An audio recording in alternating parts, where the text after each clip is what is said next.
Good evening, everyone. Am I audible now?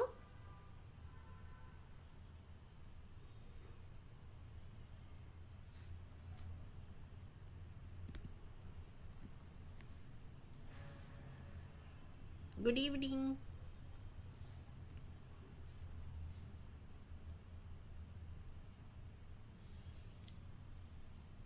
Okay, hello everyone. Sorry for keeping you waiting.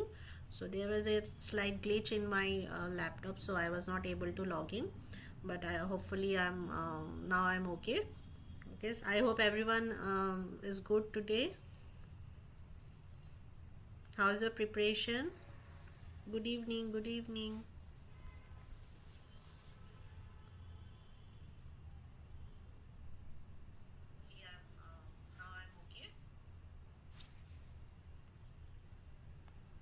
Okay, so today we will be doing biology revision.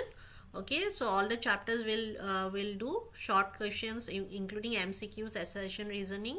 Along with that, few long questions and case-based study, and plus, if time permits, we'll do some sums on heredity. Okay, regarding heredity chapter, we'll be doing some sums. Okay, so shall we start now?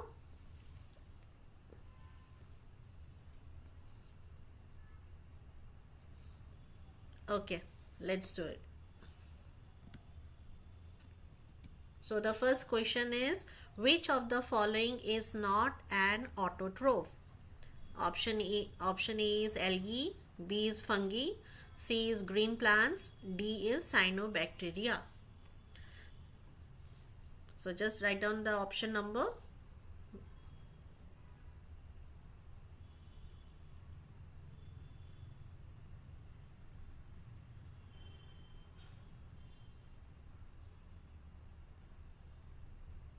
Okay, I have the first answer, Ayush. Okay, B. Okay, then we also have, okay, all us having majority of B. Okay, so yes, so let's see if the answer is correct. So yes, fungi or the fungi is the correct option. Other than that, rest all are autotrophs. What are autotrophs? The ones which can prepare their own food. Okay, so fungi is a saprophyte, so it cannot prepare their own food. So it feeds on dead and decomposed organisms for their food. Okay, so fungi will not fall under autotroph. Okay, next one. Breakdown of pyruvate, okay, to release energy takes place in which part? Okay, is it nucleus, cytoplasm, mitochondria, or Golgi body? Remember, pyruvate we studied in aerobic and anaerobic respiration, so that this question is from that part.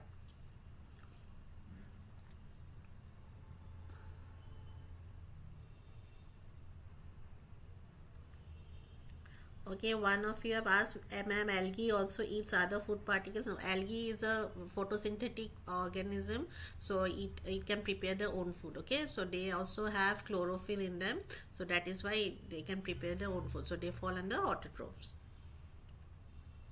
Okay, we have option C. So majority of you are going for C, that is mitochondria.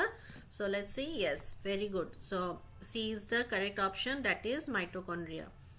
Okay, now let's move to the next one.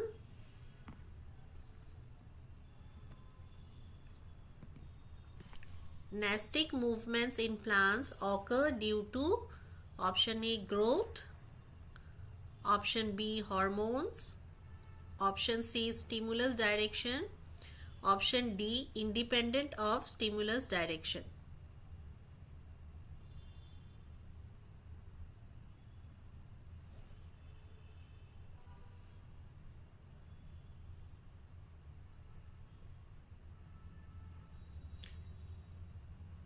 Yes, I know, Madhurja. You go with the ID Bhopali Devi 3625. I remember, like yesterday also. So I remember your name. So don't worry. Okay, I'll come to know. Okay, some of you are saying C, some of you are saying B. Majority of you are going with C, stimulus direction. That is your so remember two types of movement is there. One is nastic, one is tropic movement in plants. So let's see. Yes, it is wrong. The option C is wrong. The option D is correct. That is independent of stimulus direction. Okay, so it is not C, neither B nor C.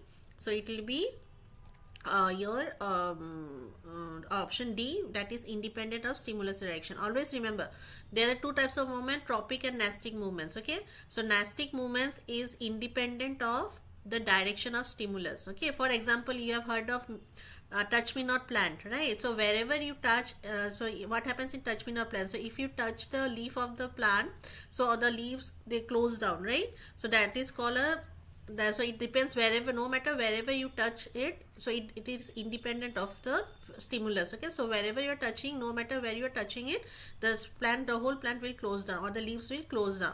Same way, so nastic movements, in nastic movements what happens, so wherever the direction of stimulus is there, it is not dependent on that. Okay, so it can happen to any part of the plant. Whereas in tropic movement, okay, in tropic movement what happens is there it is dependent on the stimulus. For example, sunflower. Okay, sunflower, so wherever the sun is there, so you have seen the sunflower turns towards the direction of the sun. So that is your it's just an example of tropic movement. So wherever the direction of stimulus is there, so it is dependent on that part. Whereas in case of nastic movement, so it is independent of stimulus direction. So it does not depend on stimulus direction. Okay, so option D is the correct answer. Okay, so I hope this is clear what is nastic movement and tropic movement.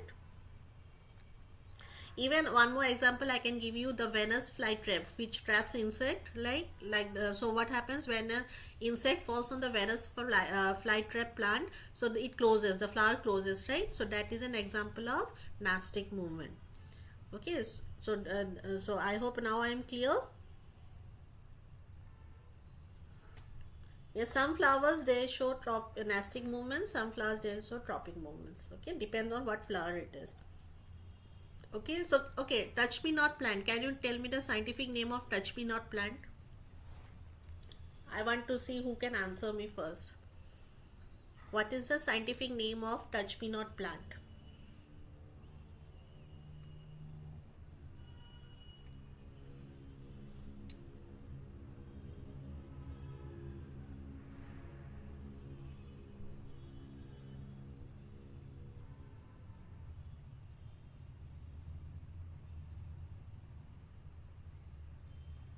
Anyone?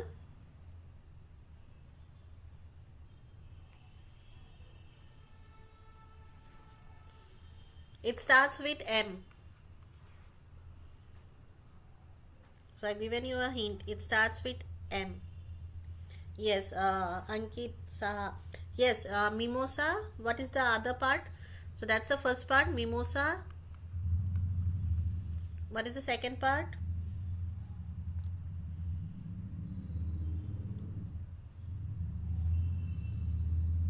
You all are writing only mimosa, but what is, I need the full name. Scientific name has two parts, the genus and the species. You have given the genus part, you have not given me the species part.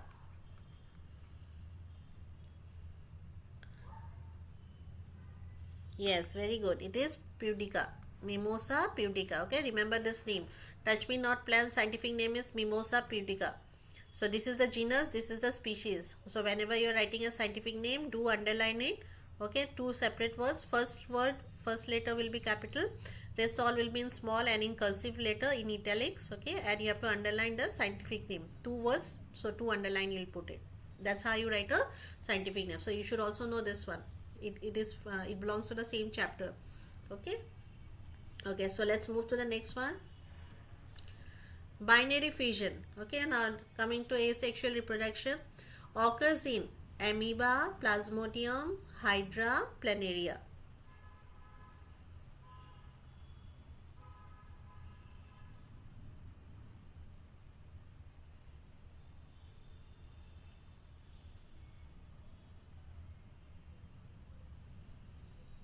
Binary fission occurs in amoeba, plasmodium, hydra or planaria. Okay, Bitesh is the first one to answer. Option A. Okay, Arjun, A. Okay, all are saying A. So let's check the answer. Yes, very good. So answer will be amoeba. So amoeba undergoes binary fission. Okay, very good.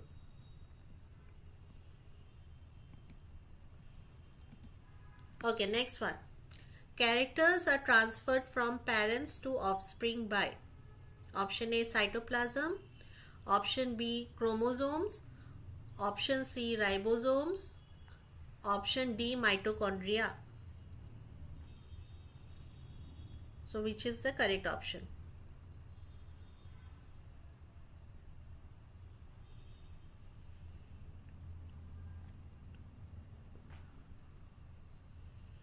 Okay, we have B.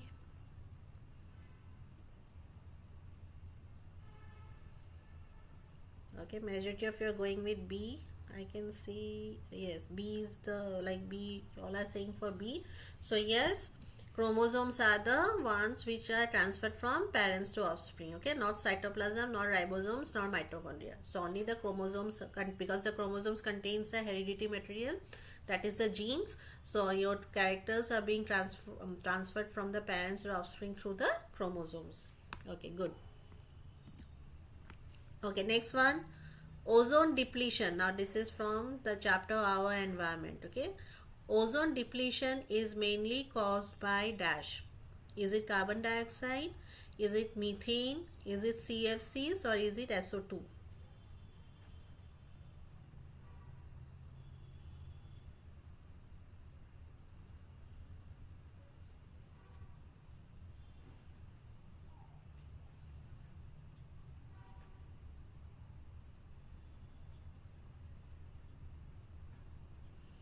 Okay, so some of you are saying A, some are saying C, CFC. Okay, A. Okay, we have A, C and D going on here.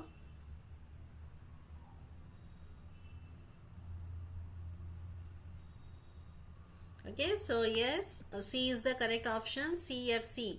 Okay, CFCs are nothing but chlorofluorocarbon, so which are used in refrigerants. So those are the major reason of ozone depletion. Okay, chlorofluorocarbon, full form is chlorofluorocarbon, remember the full name. Okay, so because of this the ozone layer is getting depleted. Can anyone tell me what is the formula of O3? Oh sorry, I have already told the formula only. What I was going to ask you, what is the formula of ozone? So ozone is O3, right? Okay, let's do the next one. Water enters the guard cells due to option A active transport, option B osmosis, option C diffusion, option D transpiration pull. This is from the life process chapter. So how does water enters the guard cell?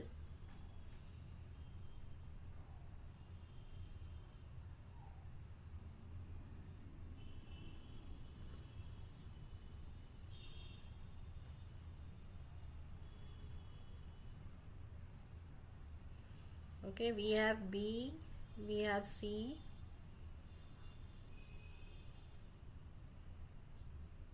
D, okay, B, okay. Okay, let's see whether it's correct. B is the correct option. Yes, very good. So B is the correct option. So it is osmosis. Okay, so through osmosis water will enter the guard cells. If it is gas, if it is oxygen or carbon dioxide, then we'll go for diffusion. Okay.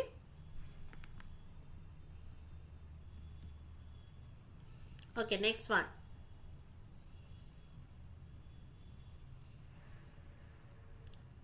Okay, the energy currency of the cell is dash. Is it DNA? Is it NADPH? Is it ATP or is it ADP? Who can answer this fast? It is very easy.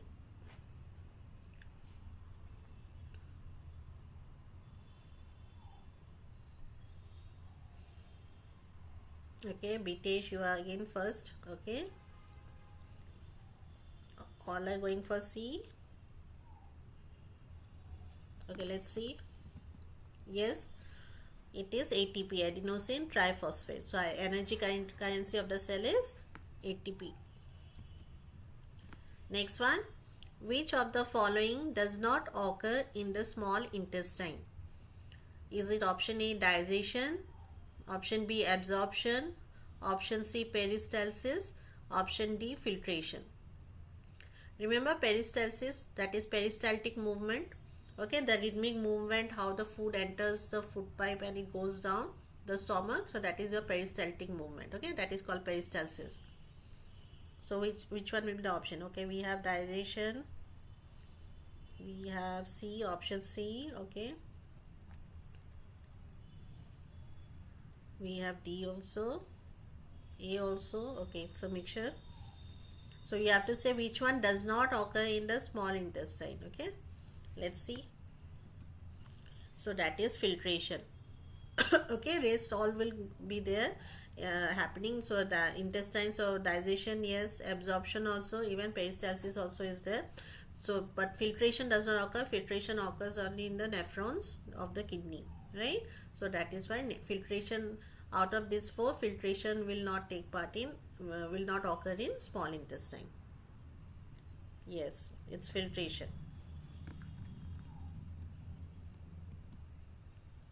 Next one, neurons that connect sensory and motor neuron is dash. Okay, you have to say which neuron connects sensory and motor neuron. Option A, sensory neuron, option B, motor neuron, option C, relay neuron, option D, dendrite. So it's from the chapter control and coordination. So you have to tell which neuron connects sensory and motor neuron.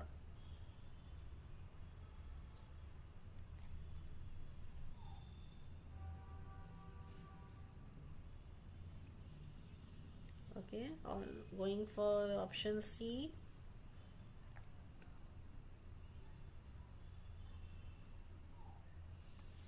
Okay, yes, it's very good. So those have said option C, it is correct. So it is relay neuron. Okay, so relay neuron is connects the sensory neuron with the motor neuron. Okay, next one,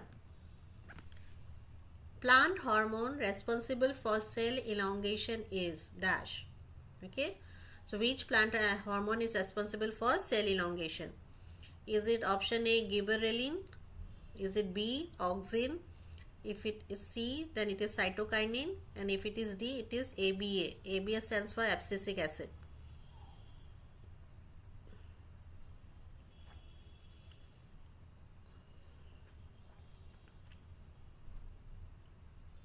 Okay, you are going for C, B.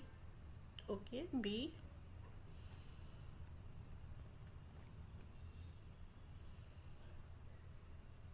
B. Okay, so majority of you are saying B. Okay, let's see. Yes, B is the correct one. So auxin is responsible for cell elongation. Even for cell division, for to increase the height of the stem or the at the tip of the plant, so there you will find auxin hormone there. Okay. Next one, which method of contraception prevents implantation? Okay, this is from the reproduction chapter. How do organisms reproduce? So from there, so out of these four methods, which one will prevent implantation? Option A, condoms, option B, copper T, option C, condom plus spermicide, option D, vasectomy.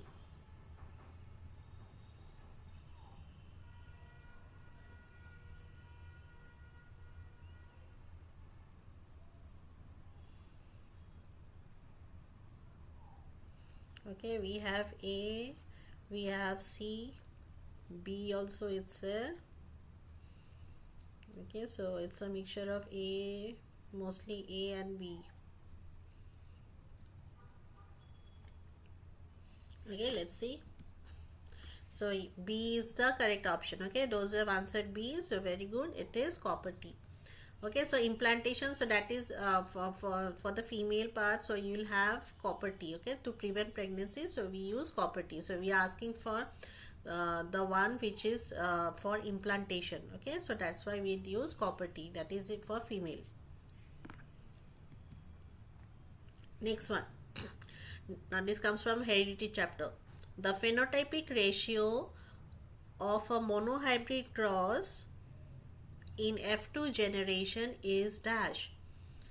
Option A 1:1, option B 3:1, option C 9:3:3:1, and option D is 1:2:1. So out of these four, which one is the correct answer for this? For a monohybrid cross in F2 generation. Some are saying B, some are saying D. Okay, we have Nivrit with D. Then we have majority of you are going for B. Okay, D. Okay, let's see. So answer is B, 3:1. So good. We are asking for phenotypic ratio. So 1:2:1 is the genotypic ratio. Okay, so here it is phenotypic ratio. So that will be 3:1. Since it is a monohybrid cross, you cannot have 9:3:3:1. That is for dihybrid cross. Okay. Okay, good. Are you liking the questions?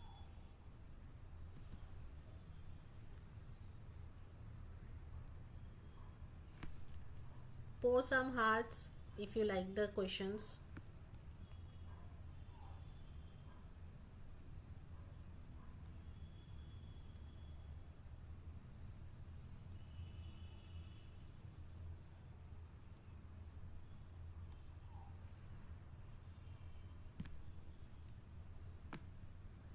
Okay, let's move to the next one.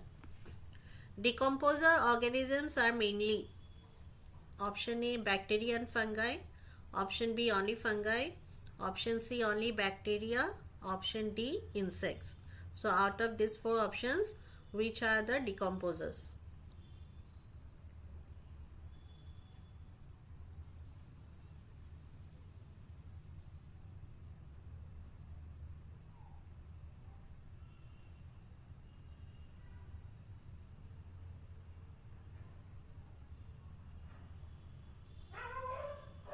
Okay, some of you are saying A. Okay, first answer I got as B. Then we have A's here. What about others? A. Okay, we have B also. Okay, so let's see. So A is the correct answer. Okay, even some bacteria, they also undergo decomposition. Okay, so they also help in decomposition process. So it will be option A, bacteria and fungi. Okay, so it's not only fungi, some certain bacteria are also there, including fungi, which are part of the decomposer organisms. Okay. Next one. Ozone layer is present in dash. So you have to tell me in which part of this atmosphere. Okay, troposphere, stratosphere, mesosphere, or ionosphere. This is a common question.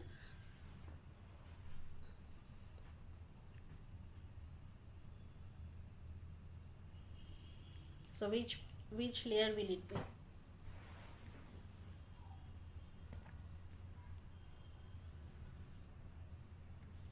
Okay, I have the first answer from British. It's B. Okay. Okay, another B.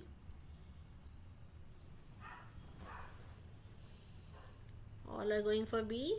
Is there anyone having a different answer?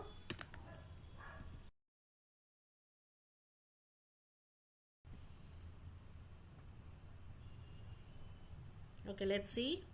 Yes. So stratosphere is the layer where the ozone layer is present. Okay, so in the atmosphere, different layers of atmosphere are there. So out of that, stratosphere contains the ozone layer. Okay.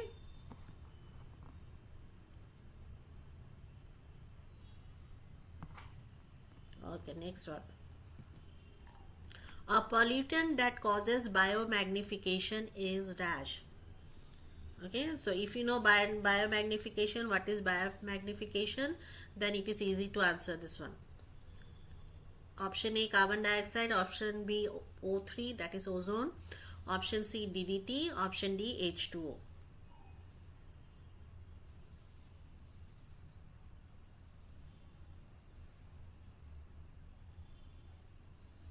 Okay, so which one do you think out of these four, which one do you think will be the answer?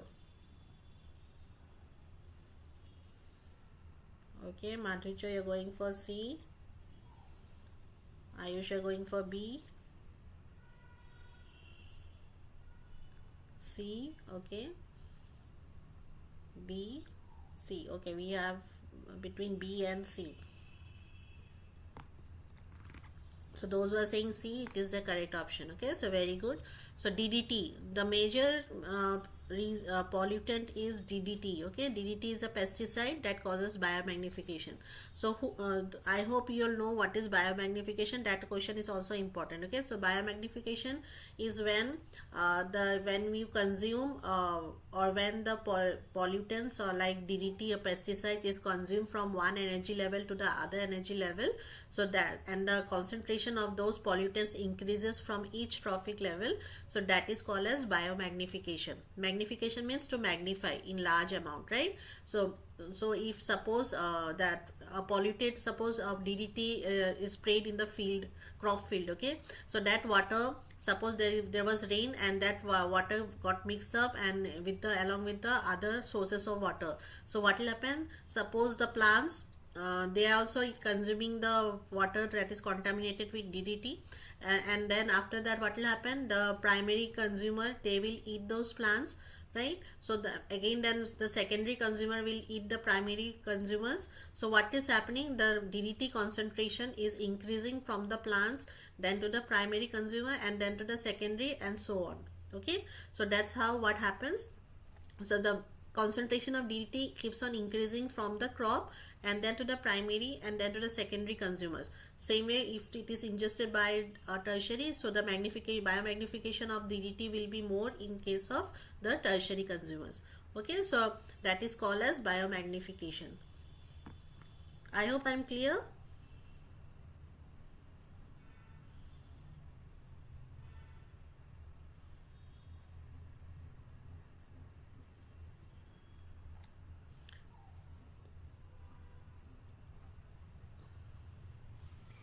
Is it is it not clear? Okay, you want me to speak in Hindi, explain in Hindi also? Okay, chalo. Okay, suppose there is a plant. Okay, you have grown a plant. Let's say you have grown carrot. Okay, carrot में तुमने pesticides डाला to kill the pest, right? So DDT you have sprayed over the carrot field. Now carrot को खा लिया किसने? Let's say carrots is taken by the rabbit. Okay, so rabbit, so that DDT got contaminated through water and it is present in the carrot. So carrot से फिर वो जो DDT का concentration है, it will be transferred to the rabbit. फिर rabbit को suppose खा लिया, let's say give me an example. Suppose एक fox ने खा लिया, okay, so the concentration of DDT will be transferred again from the rabbit to the fox. Okay, and then what is happening, so the concentration, suppose in the plants अगर 1% concentration of DDT was present, okay, carrot में, तो वो अगर जब rabbit ने खा लिया तो उसका concentration 1% से ज़्यादा होगा. Okay, suppose let's say 10% हो गया. सेम उस फॉक्स ने भी रैबिट को खाया तो फॉक्स का DDT का concentration in fox will be also more than 10%. Suppose यहाँ पे 20% हो गया. So it keeps on increasing from one trophic level to another. So जितना भी हायर ट्रॉफिक लेवल में होगा, दैट इज अ टर्शियरी और क्वाटरनरी कंज्यूमर्स, वहाँ पे सबसे ज़्यादा मिलेगा and least will be the producer. Okay, so biomagnification में उल्टा होता है. The producers will have the least amount, whereas the consumers, the topmost layer, whoever is there, trophic level, whoever will be there, primary, secondary or tertiary, that one, if tertiary is there, so tertiary will have the highest concentration of DDT. Okay, so that is called biomagnification. Now is it clear?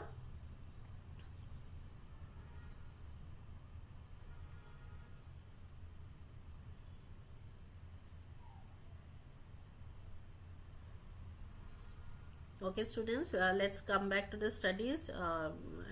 Fun is okay, but now since your exams are near, I think you should be little bit serious, and I will have only I have an hour to complete all the topics. Okay, so just be serious for 1 hour. Okay, so I hope now you have understood what does biomagnification means. Okay, okay, good. Okay, next question. The process of fusion of male and female gametes in plant is called. Now this is easy one.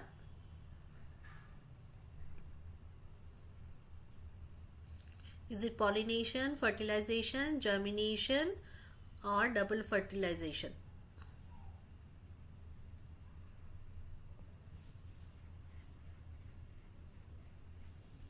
So what will be the answer for this?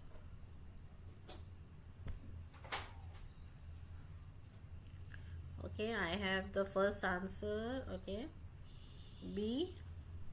Majority of are going. Okay, I have C also.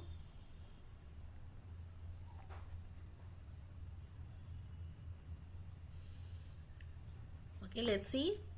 So answer is B. Yes, very good. So those who have said B, it is the correct option. That is the fertilization. Okay, so fusion of male and female gametes is called fertilization.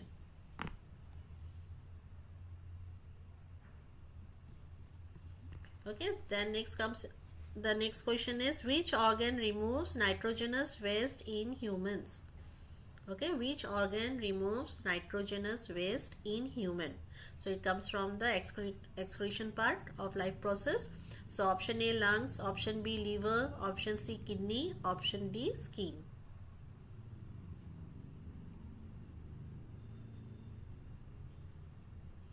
So what do you think will be the correct option?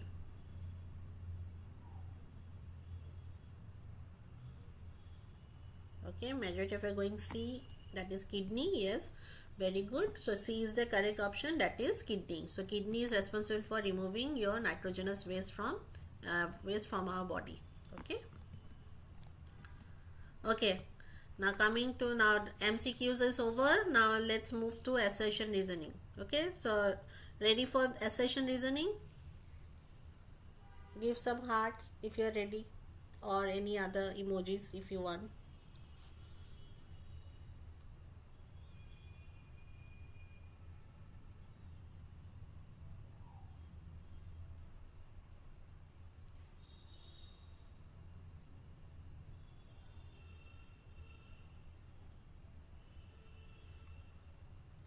Okay, let's move to the assertion reasoning.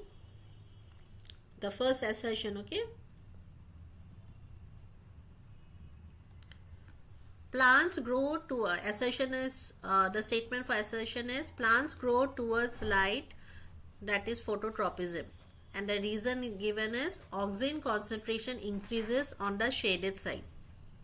So think and answer. You know the options, so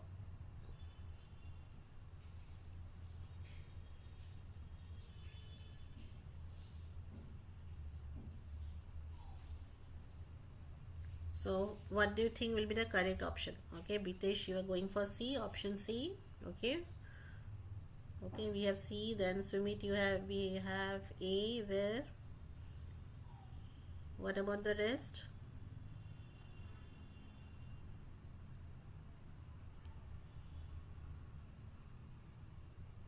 A. I want everyone to answer, not only few. You can try. It's okay if it is wrong. So at least you will have like in exam, don't leave all these questions. Okay, MCQs and assertion reasoning. Please don't leave any answer blank. You attempt it where if whatever you think is logical to you, that one you answer it and write it down. Don't leave it blank. There is no negative marking in CBSE board, so attempt every question. Okay. Okay, let's see whether the answer is right. So option will be A. Okay, both are correct, and reason is also the correct explanation of A. Plants always grow towards light. That is the definition of phototropism. So tropism is what? Movement. So if the movement occurs because of light, that is called as phototropism. So that assertion is right. Reason. oxygen concentration increases on the shaded side. Yes. So whenever any plant is facing towards the sun, okay, then what happens, the part which is not facing towards the sun, तो वो वाला क्या होगा, वहाँ पे oxygen का concentration will become more. उससे क्या होगा, that oxygen will come and to that part, shaded part, जहाँ पे sunlight नहीं गिर रहा है, तो that will help in the bending of the plant towards the light. Okay, so that's why this is also correct, this is also correct, and bending towards light occurs because of the presence of oxygen. Okay, am I clear?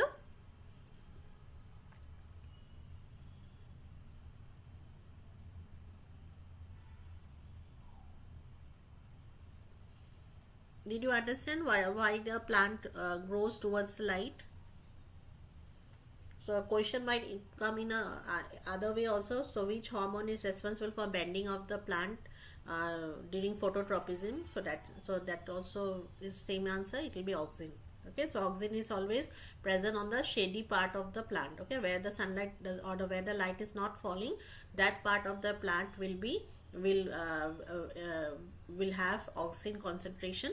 So there oxygen will be more, and which will help in the bending of the plant towards the light. Okay. Okay, let's move to the next one. Assertion: meiosis results in variation. Reason: it halves the chromosome number.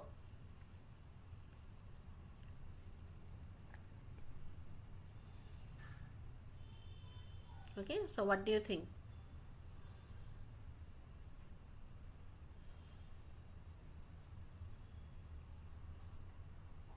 Meiosis results in variation.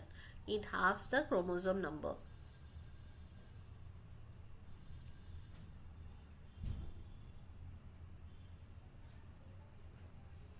Will it be A, B, C or D? Okay, we have the first answer here. Bitesh, A. Madhurja, I am not getting answer from you.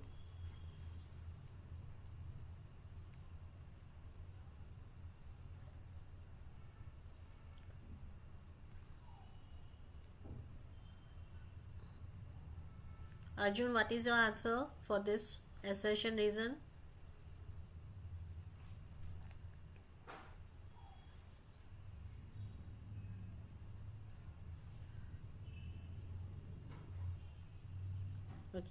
Okay, Kabir is there. So both A and R are true, but R is not the correct explanation of A. So you are going for option B. Okay, Madhurja, A, option A. Okay, B, A and B. Okay, let's see. So option is B, that is A is true, R is true, but R is not the correct explanation of A. So Kabir, you are correct. Okay, so here if you see, meiosis results in variation. Because of meiosis only we have variations. So crossing over takes place, DNA replication occurs, and reason is half the chromosome number. Yes, so whatever the parents we are having, so from there half, so out of twice n, only half comes from the male, half comes from the female, and in the zygote or the fertilized egg we have diploid. Okay, so twice n. So half chromosomes comes from the male, half chromosomes come from the female, and the fertilized egg will have both the number. Okay, so that is diploid. So half chromosomes are number, so it is also correct, but this is not the exact reason why variation is present. Okay, let's move to the next one. Assertion: offspring formed by asexual reproduction shows no variation, and the reason is given, they are produced by mitotic division. So now tell me whether it is A, B, C or D. Who can answer this first?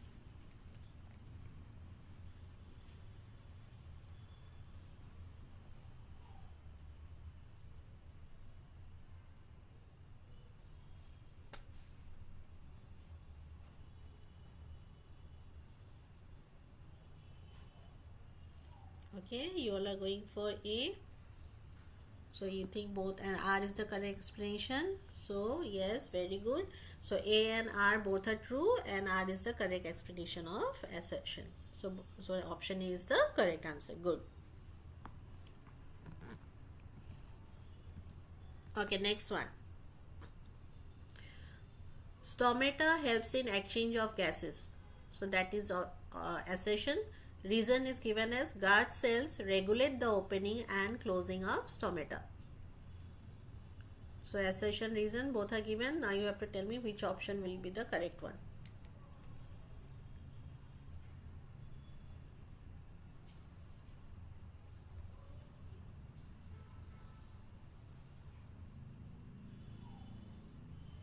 Okay, we have option A. Okay, all are going for option A. Very good. So our correct answer is A only. So both are correct and R is the correct explanation. Okay, because of the guard cells, because guard cells controls the opening and closing of stomata, and which results in the exchange of gases. Okay, good. Okay, next one. Reflex actions are fast and involuntary. Reason, they are controlled by the spinal cord. Now this is the one from control and coordination. Okay, reflex actions are fast and involuntary, and the reason given is they are controlled by the spinal cord. It is from the topic reflex action or the reflex arc. Okay. Okay, all are going mostly for C. A. Okay, let's see. So correct answer is A. So those have gone for option A. That very good. Okay, so reflex actions are fast. They are fast. We have reflex actions are already very fast. They are controlled by the spinal cord, and they are involuntary. That means they occur automatically. Okay, so that is why it is involuntary.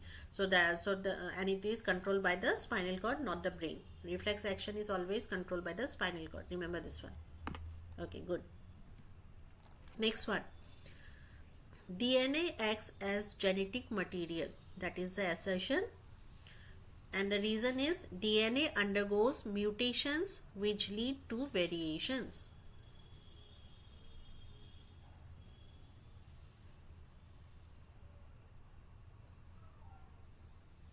So what will be the correct option?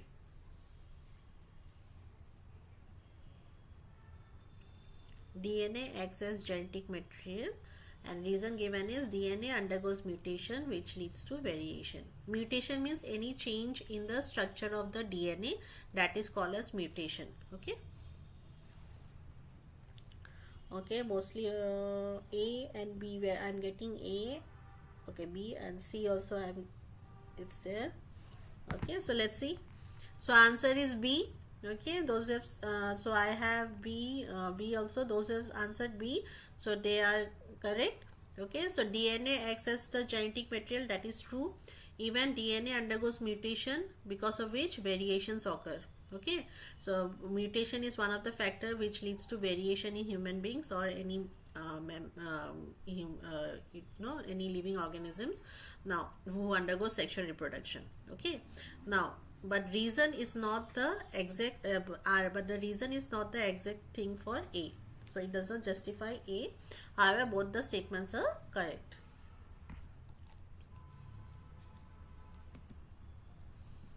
Okay, next one. Tubectomy is a permanent method of contraception in females. Reason is fallopian tubes are cut and tied in tubectomy. So is it A, B, C or D?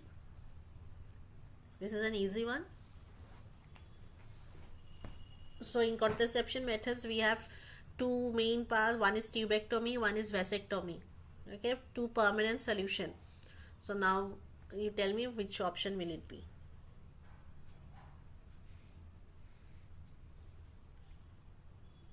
Okay, so we have A. Okay, yes, so A is the correct option. Very good. So A is the so both are correct, and R is the correct option for A. Next one. Traits acquired during lifetime are inherited. Reason given is they are controlled by the DNA. So what do you think?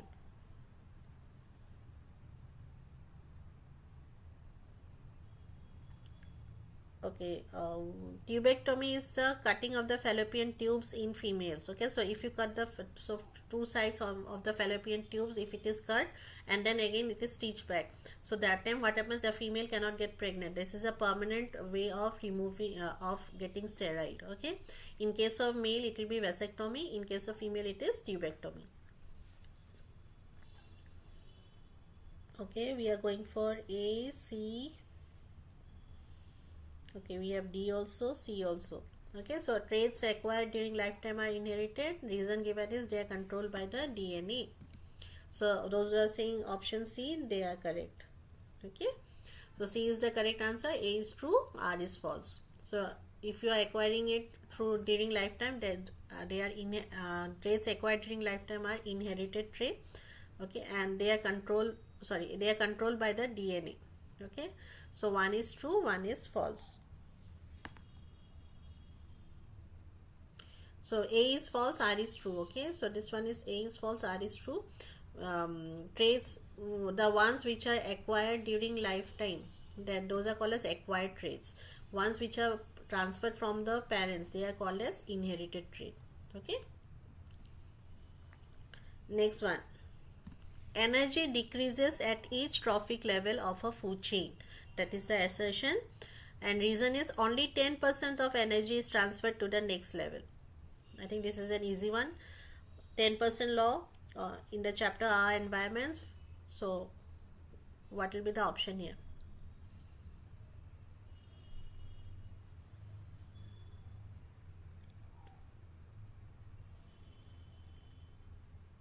Okay, so we have A. So yes, A is the correct option, not C. Okay, so A will be the correct option because both are correct, and reason also because of the 10% the energy decreases from one trophic level to another. So your producers will have more than the consumers. Okay, so for each level 10% of the energy decreases. That means 90% of the energy decreases in each trophic level. Okay, so that's the end for assertion reasoning. So good job everyone. So now we'll come to the short answers. Okay, so give a heart for yourself that you have attempted so far. What you have attempted, that's good. Even if it is wrong, you have attempted it. That's all it matters. Okay.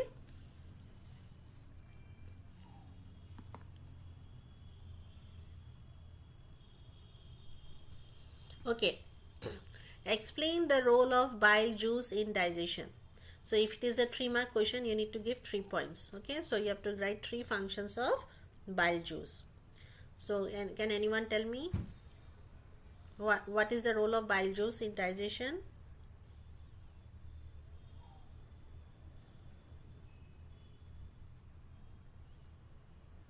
Just write one keyword. No need to write the full sentence. Just give the keywords.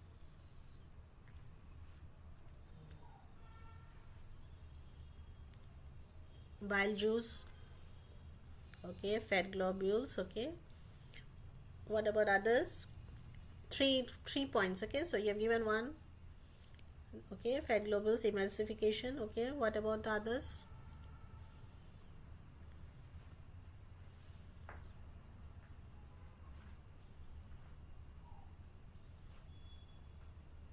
Tonmoy, you can answer.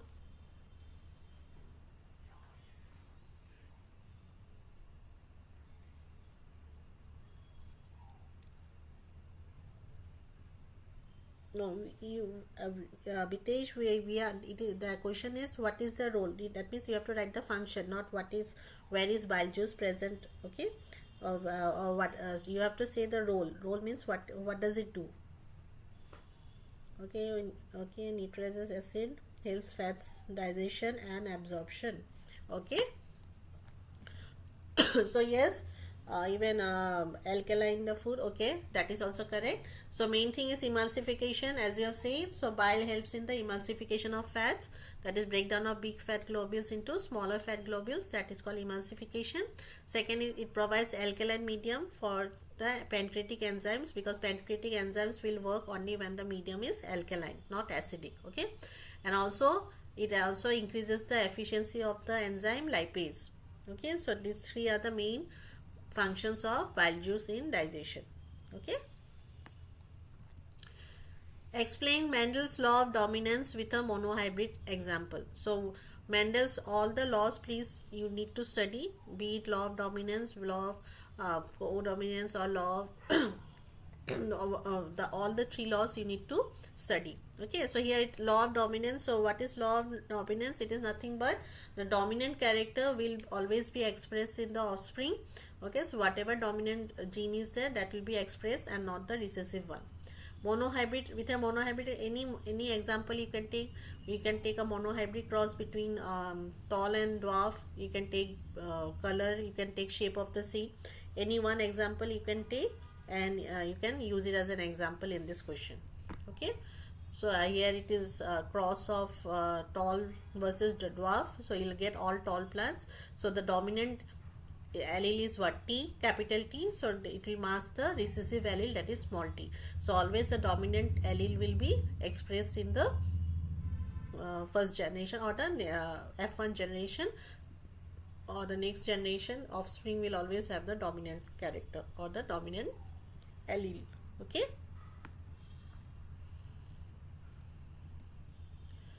Now this one, why are, yes, capital T. So so in this case the capital T will be dominant for tall, and if you are taking for shape, that will be different. Okay, color if you take, that will be different. So depending on what example you are giving, below you need to write down which one is dominant and which one is expressed. Okay. Next question is, why are food chains rarely longer than 3 to 5 trophic levels? You know, food chain is there. So if any food chain if you take, it is not more than 5 trophic level. Okay, so you have a producer, okay, then you have a consumer, primary consumer, you have secondary, tertiary, maximum you can have quaternary or one more, but not more than that. You will not see any food chain having more than 5 trophic levels. Why is it so? Can anybody answer this one? It's just one keyword.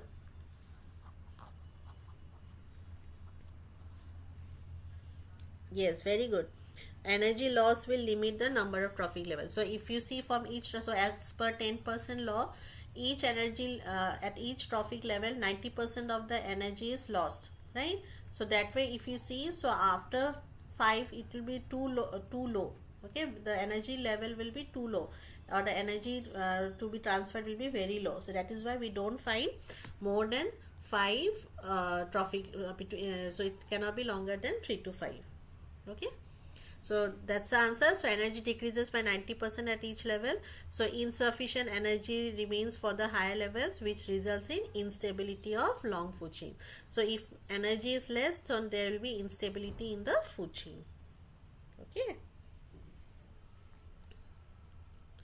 Okay, next one, case study. Okay, so short answers is over.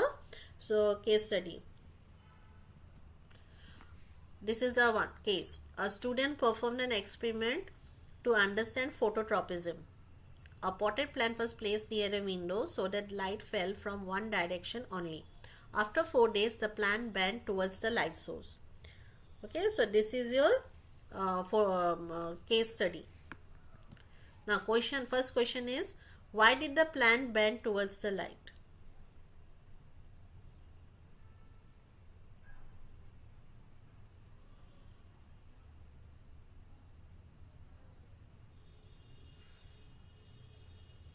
So why do you think the plant bent towards the light? What is it? Give me just the keyword.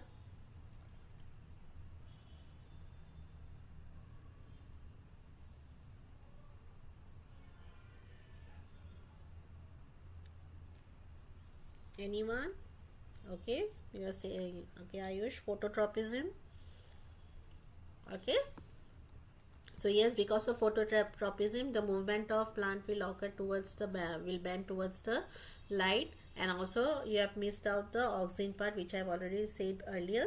So you have to mention about the auxin. Okay, so auxin will accumulate on the shaded part, which will help in the bending of the plant towards the light. So also phototropism is already there, that is why the light it is bent, but the main reason is because of auxin. Okay, so auxin will cause cell elongation, which will help in the bending of the plant. Okay, so that should be your answer. So your keyword is your auxin. Okay. Now what will happen if the tip of the shoot is removed? So will there be any change in the plant? So if you remove the tip of the shoot now, what will happen? Everything is related to the hormones, plant hormones. Okay, so what will happen if the tip of the shoot is removed? Can you give me the keyword?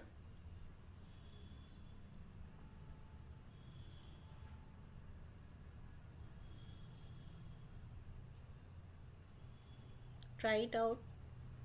Just one keyword. Think what is happening, what is present in the shoot tip. Okay, no movement, it will grow again. No regeneration, no, plants will not do regeneration, that is not the answer. It will stop growing, no growth, lateral branching. Okay, so let's see. So what will happen? So if the shoot is removed, that means auxin is present where? Auxin is always present at the tip of the shoot, right?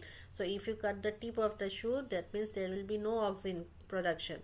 So if no auxin, that means what? Plant will not bend towards the light. It will grow straight. So there will be no bending because of the absence of auxin. So anything related to auxin, so that's bending is auxin. Okay, and auxin where it is present at the shoot tip, at the tip of the plants, auxin hormone is present. So if the auxin is only not present, so there won't be any bending of the plant. Okay, so that's why yes, it will grow, but it will grow straight. So the plant will grow straight, there will be no bending. Understood? Okay, let's move to the second case. A farmer uses excessive fertilizers in his field. After a few years, he notices poor crop yield and polluted nearby pond. Okay, already we have discussed this topic. So I hope now you can answer. State one harmful effect of excessive fertilizers on soil. This is easy one.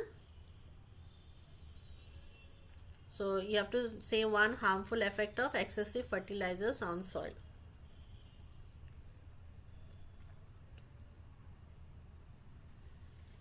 Okay, Madhurya, you have not understood. See, auxin hormone is released at the shoot tips of a plant.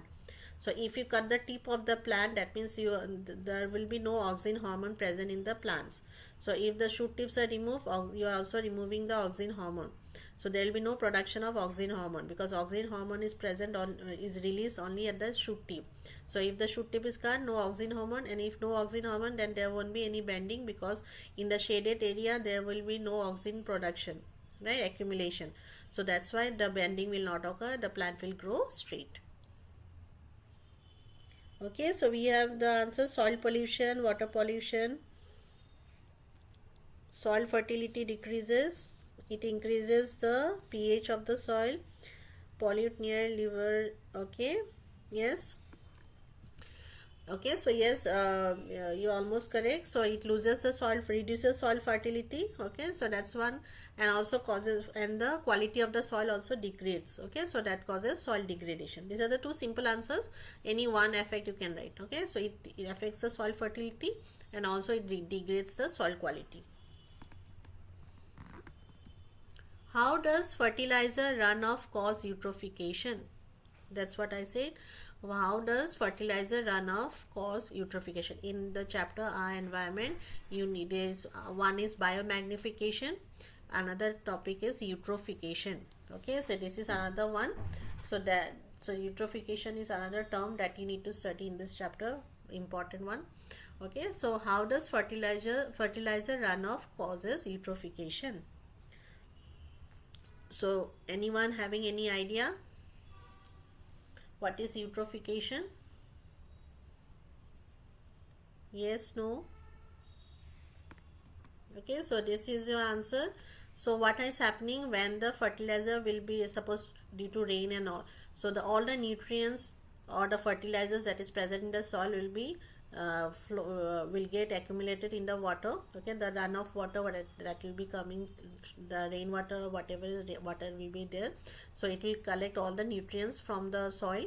Okay, that is the fertilizer nutrients, and as a result what will happen, the water bodies, when this water flows in the water bodies like pond, lake and all, what will happen, this will result, because the water will be now rich in nutrients. तो इससे क्या होगा, nutrients मिल रहा है तो वहाँ पे algal bloom होगा. Algae, algae, when you see in a pond and all, the green layer, that is your algae layer, right? So wherever you see lot of algae और algal bloom is there, उसका मतलब वहाँ पे nutrients है बहुत सारा पानी में.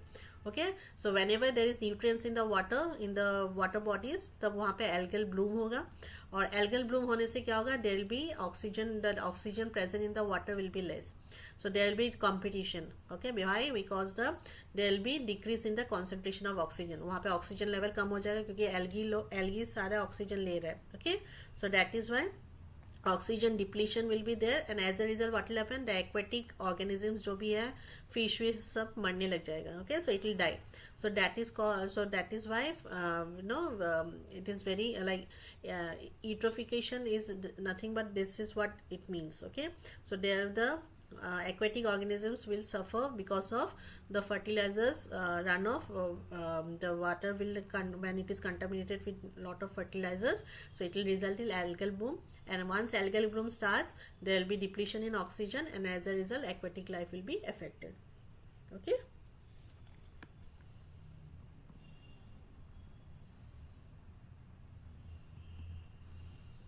okay, I hope till here it is clear. Next one, diagram based question. Okay, so one question is draw a neat label diagram of the human alimentary canal. So what is human alimentary canal? That means which diagram are they talking about? Can you name so which diagram will you draw? Can you write it in the comment box?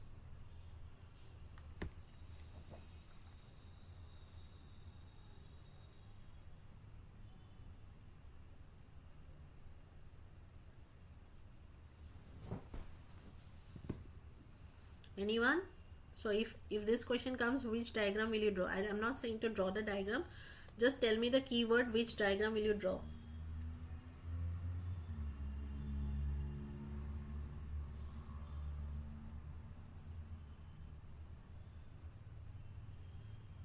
Yes, very good, digestion. So you need to draw the digestion part. Okay, so digestive system you have to draw. So these are the basic labeling that you need to do. Mouth is the parts of the digestive system, it has to be mentioned there. Okay, including liver, pancreas, gallbladder. Okay, so everything should be there. Your labeling should be neat and proper. Okay, describe the process of fertilization and seed formation in flowering plants. This one I have already explained in my video, that in flowering plants, sexual reproduction in plants. So there I have already shared the explanation. Okay, so same thing here. So you have to say what are the events involved in the process of fertilization and how seed formation takes place. Okay, so this is just a gist of what is happening. So you have to start from the pollens, landing of the pollens on the stigma. Okay, then what will happen, the pollen grains will travel through the pollen tube. It will meet the ovule where the fusion of male gamete and the egg will take place, and zygote will be formed. And so this zygote will on division, cell division, it will undergo and develop to an embryo. So once the embryo is developed, the ovule part will turn into seed and the ovary part will change into fruit. So this is till here you need to explain it in this answer. Okay, this is just a flow chart, what all things needs to be included in this answer. Okay, I hope I am clear with this question.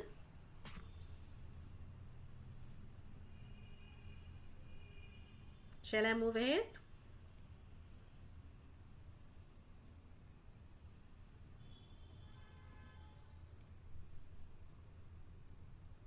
Yes, no?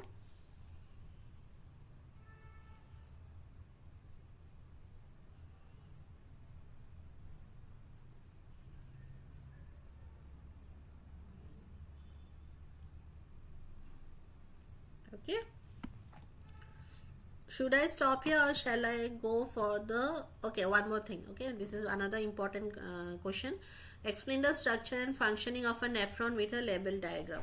Okay, so here you have to tell about the structure of a nephron, also the function of a nephron along with a diagram. So nephron diagram is important, so you should know. Okay, so this is the structure of nephron, so you need to know. Okay, so you can see the Bowman's capsule. So parts, structure means the parts. What are the different parts of a nephron? So this is the structure, so you should know, include all these points. Okay, so Bowman's capsule, so this part is Bowman's capsule, which contains the glomerulus in between. Okay, then you have the PCT, that is proximal convoluted tubule. Okay, then you have the loop of Henle, so this is the loop of Henle, this part is the loop of Henle. Okay, then you have the distal convoluted tubule, and then you have the collecting duct. Okay, so so the last part is the collecting duct. Okay, so that's how so these are the different structures that you need to mention. Okay, along with the functions also you need to write. So function of the nephron, they are not asking for the as a whole. You can also, if you are specific, it will be very good. The examiner likes if you say specifically. For example, glomerulus helps in ultrafiltration. Okay, the function. Second one, reabsorption takes place in proximal convoluted tubule and the Henry's loop. Secretion occurs in distal convoluted tubule, and urine formation is formed in the collecting duct, and then through the ureter it is passed on to the ureter, where the urine collection takes place. Okay, so this way you need to say the function. So in this way you are also mentioning which structure has what functions. So in a gist way you can write it down like this along with the diagram. Okay, so same this one I have mentioned what is the, for glomerulus and Bowman's capsule. If you want to write one line, so you can use this as also as a reference. Okay, so this is the glomerulus part. Okay, inside is the this is a Bowman's capsule, this part is a Bowman's capsule, and this part is a glomerulus. Okay, so that is ultrafiltration. So glomerulus will absorb whatever filtrate is carried by the blood. It will be ultrafiltration will take place. Okay, then it will enter through the proximal tubule, it will enter through the tubule, and then through the Henry's loop, and then to the distal convoluted tubule, and then to the collecting duct. So that's how the flow chart goes. Okay. Okay, so here comes the end of the long questions. Now, do you want to continue with this now, or should I end the session now? If you have time, I can continue with the numericals on heredity questions based on genetics. So if you are okay, yes, then you can say yes, or you can give a thumbs up if you want me to continue.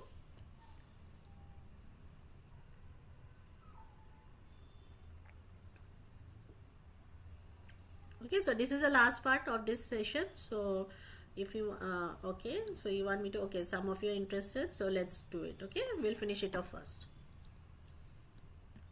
Okay, the first one. Okay, try it out. You can take a copy and you can try it out by yourself also. Okay, so tall T is dominant over dwarf small t. Okay, a hybrid tall plant TT, capital T small t, is self-pollinated. What fraction of the F2 progeny will be homozygous, dominant, heterozygous, and dwarf? So you have to say what portion of it will be a homozygous dominant, what portion will be heterozygous dominant, and what portion will be dwarf. Okay, so you have a hybrid tall plant which is self-pollinated. That means it is crossed like this. Self-pollinated means same, right? So these two are self-pollinated. So in F2 generation, what are the different progenies that will get where homozygous dominant? Homozygous means same, both the alleles should be same. Here it is heterozygous. Homozygous means it is asking for dominant, so that means both should be capital T. Heterozygous means how many are capital T small t, and dwarf obviously it will be both should be small t. Okay, so you have 1. So you are saying homozygous as 1. Okay, 2 heterozygous, 1 dwarf.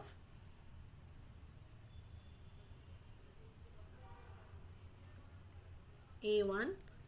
Okay, yes. So 1 means, so out of how many you should always mention. Okay, so yes, so 1 is to 2 is to 1 when you say the, when you see the genotypic ratio. So 1 out of how many? So total how many? 2 3 4, right? So it will be, so 1 out of 4 you have to write. Okay, first you show using the Punnett square, you make it and show how, what are the different genotypes or phenotypes you have got. Then you write how many. Second one, okay, so 2 out of 4. So 2 out of 4 means 1 by 2. Okay, and the last one, 1 out of 4. So you need to, your answer should be like this, not only 1. Don't say 1 out of how many. It can be 5 also. I can think it can be 5 out of 3 also. So you should mention 1 out of 4, 2 out of 4, 1 out of 4. Okay, so your answer should be like this. Is it clear?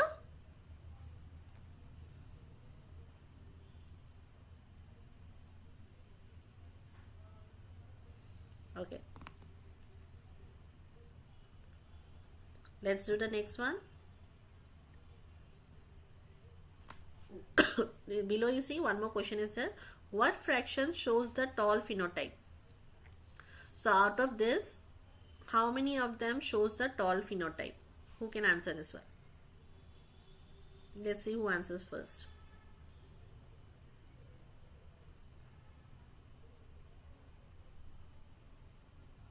How many of them are tall? That means they are asking about the phenotype. Phenotype, not genotype. Okay, so phenotype, how many are tall?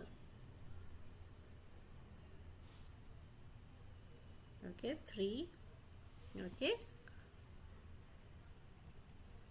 Yes, very good. So 3 out of 4 are tall. Because 3 is to 1, right? 3 are tall, 1 is dwarf. Because it is tall and dwarf. So 3 of them out of 4 is tall. Okay, so answer will be 3 out of 4. Yes, Pritesh, that's the way of writing. Okay, so 3 out of 4 you should write, not 3. You write 3 out of 4. Okay, let's do the next one. Okay, second one. In peas, round R, capital R is dominant to wrinkle small r, and yellow Y to green small y. Okay, so they have given the letters also. For round it is capital R, for wrinkle it is small r, for yellow it is capital Y, and for green it is small y. Now there is a cross between capital R, small r, capital Y, small y. That is self crossing. Okay, same thing here also. So what fraction of offspring will be round and yellow? So if you cross capital R, small r, capital Y, small y, same thing. So what are, how many of the offspring will be round and yellow? Who can answer this? So it's a dihybrid cross. So how many will be round and yellow? So round, if you see here now, in order to save time, so you see here, round is what? Dominant. Okay, and yellow is also dominant, capital Y, right? So how many are dominant, that is round and yellow? So yes, very good. 9 is to 3 is to 3 is to 1, right? So out of this, 9 will be the dominant one. Okay, 1 is the recessive one. So here you'll get, so 9 out of 16. Okay, so total will be 16. So that's why you'll write 9 out of 16 will be round and yellow. Good. Okay, so that's the answer. Now next one. A plant with dominant phenotype tall could be capital T or capital T small t. You test cross it with small t and get 10 tall and 10 dwarf offspring. What was the genotype of the unknown parent? Okay, so here what does the question means? एक plant है जिसका dominant character है toll. Okay, toll बस बोला है कि एक plant है वो टॉल है.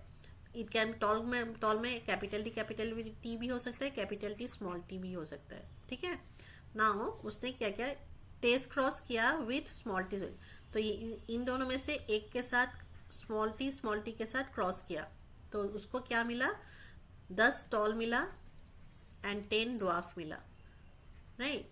तो मतलब 50% टॉल 50% ड्वार्फ, या 1:1 रेशियो में मिला. So when does it happen? will you use this one as the parent or will you use this as the dominant tall? Who can answer this?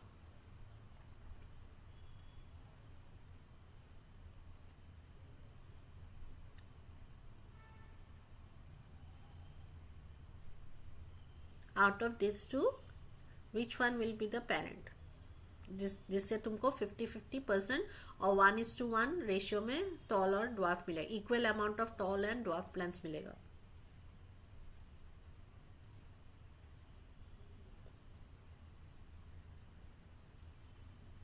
Okay, yes, very good. So those who have answered capital T, small t, that they are correct. Now now you see, अगर ये capital T small t के साथ small t करेंगे तो what are the things you'll get? एक हो गया capital T small t, एक हो गया capital T small t, फिर small t और एक इसके साथ भी हो गया small t. So you see, 2 tall, 2 dwarf. So that's how you'll get 50% if you take the parent as capital T small t. Okay, so that's how you will get the, so always remember, if you know I have to get 50-50, one of the parent has to be heterozygous. ठीक है, एक capital T होगा, एक small t for the dominant one. Okay, next one. This one I have already told, so let's do this one. Okay, in snapdragons, okay, so this is a flower, it's a name of a flower. So where you see red as the dominant, capital R with white, but you are getting color as pink. Okay, capital R is crossed with smaller, and you are getting pink flowers in the F1 generation as capital R smaller. Now if two pink plants, that is capital R smaller, are crossed, what fraction of progeny will be red, pink and white? ठीक है, red के लिए capital R है, white के लिए small are and pink के लिए capital. Now they asking what will happen if you cross the two pink flowers, that is capital R small R crossing capital R small R. So what will be the progeny of you'll get for red, pink and white. कितना red होगा, कितना white होगा and कितना pink होगा. Try it out. You see the gametes, do it. Let's see who is the first one to answer. It's very easy, just do the crossing over.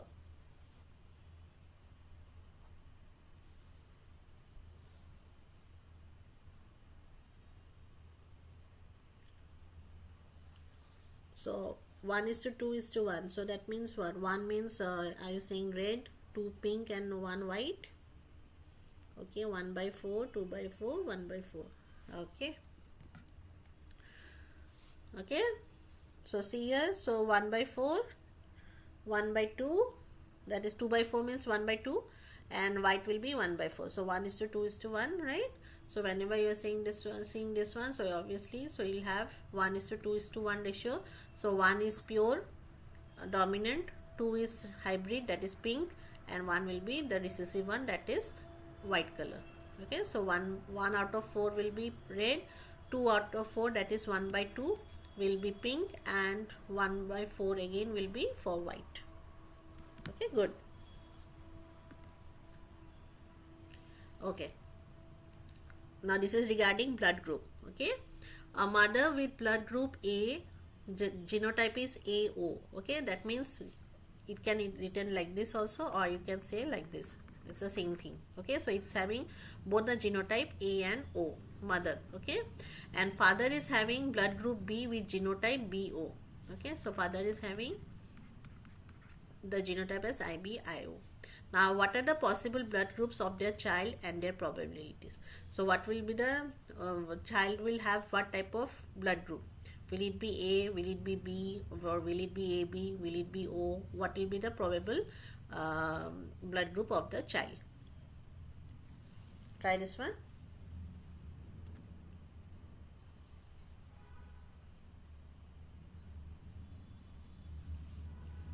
You see here, cross it. So एक हो गया IAIB, एक हो गया IBIAIO, फिर एक हो गया IBIO, और एक हो गया IOIO. So this one means what? AB, this one is B, this one is A, and this one is O, right? So all are, so it can be either AB, B, A and O. So very good. So yes, you all have written correctly. A, B, B भी होगा, okay, Bitesh? So A, B, B and O. So all four options are there. So the child can have either of these four as the blood group. Is it clear?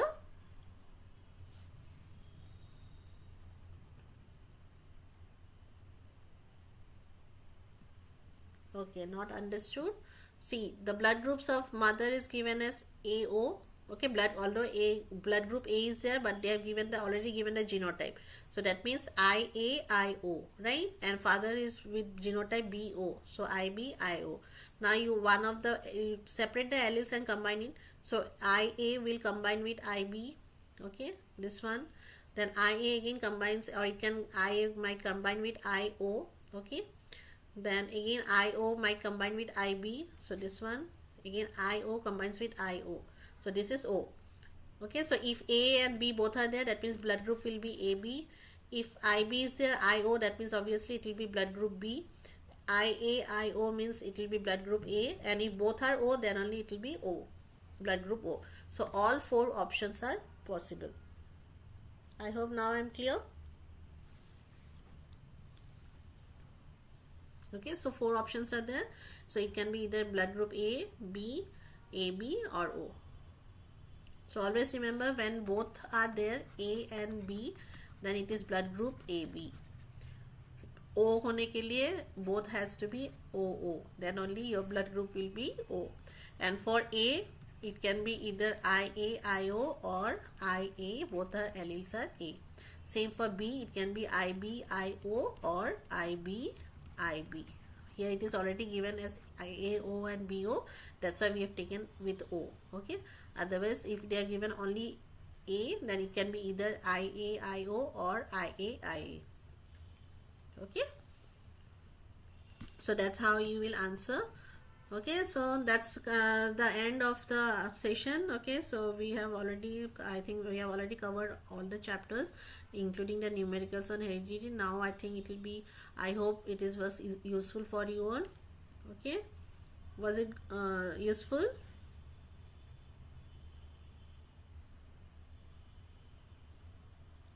Okay, okay, so good night everyone. So all the best for your exam.